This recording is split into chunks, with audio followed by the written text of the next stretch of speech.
எண்ணெய் வடிஞ்ச முகத்தில் எப்படி குயிக்காக ஒரு மேக்கப் லுக் பண்ணலாம்னு பார்த்துலாம். ஃபர்ஸ்ட் நம்ம வந்து ஸ்கின் ப்ரெப்லாம் பண்ணணும். அதை ஆல்ரெடி நான் பண்ணியாச்சு.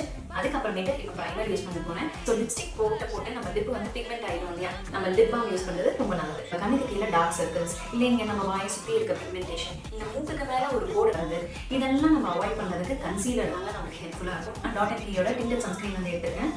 ஸோ இதை என் ஃபேஸில் இப்படி ஸ்க்வீஸ் ஆன் பண்ணிக்கலாம். கண்ணத்துக்கு கொஞ்சம் லூஸ் இந்த இடத்துல இப்படி டாட் பண்ணிக்கலாம். ஓகேங்களா? இப்போ காம்பேக்ட் பவுடர் வச்சு ஃபேஸை செட் பண்ணிக்கலாம். இந்த ஐப்ரோஸ் பாருங்க ரொம்ப மோசமாக இருக்கு இல்லையா? ஸோ இதை வந்து கரெக்ட் பண்ண போகிறோம். வந்து லைனர் போட போகிறேன். கண்ணை அழகுபடுத்தியாச்சுங்க. அடுத்தது அதில் இருந்து முடியை வந்து கொஞ்சம் அழகுபடுத்தணும். அதுக்கு நான் வந்து யூஸ் பண்ணுறது மஸ்காரா. ஸோ ஃபர்ஸ்ட் டைம் இந்த காம்போ ட்ரை பண்ண போகிறேன். இது எப்படி இருக்குன்னு நீங்கள் வந்து லைவாக என் கூட பார்க்க போகிறீங்க. என்னோட ஃபேவரட் லிப்ஸ்டிக் கலரா. இந்த லிப்ஸ்டிக் காம்போ வேறு லெவலில் இருக்குது. ப்ராடக்ட்ஸ் எல்லாமே டேக் பண்ணுறேன், வேணா செக் அவுட் பண்ணிக்கோங்க. இப்போ ஃபைனலாக நம்ம வந்து போட்டு வச்சு கிளம்பிடலாம்.